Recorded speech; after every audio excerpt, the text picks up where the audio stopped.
In this video, we are going to see how we can see, extract, and customize the business dashboard in Sage.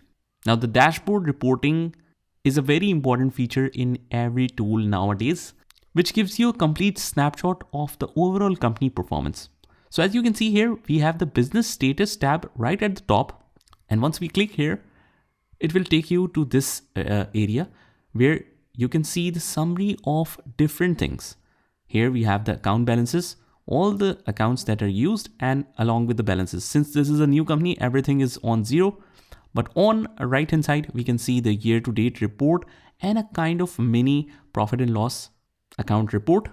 Also near this report, we have customers who owe money. So these are the details about it. We also have the age receivables analysis, find a report, age payables, vendors to pay.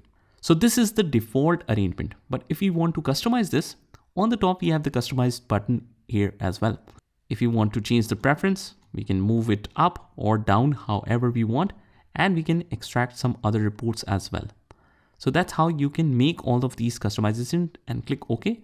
After that, you will notice that all the sequence have changed according to your needs.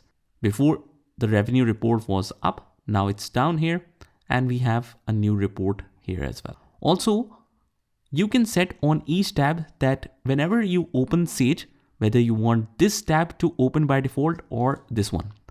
So let's say someone as a user is just working daily on vendors and purchases. So for their customized interface, they can prefer this one, vendors and purchases, and set it as default. Every time they open Sage like this, they will always land on this page or this tab. So that's how we can customize the dashboard in Sage. Just try it by yourself, and I'll see you in the next one.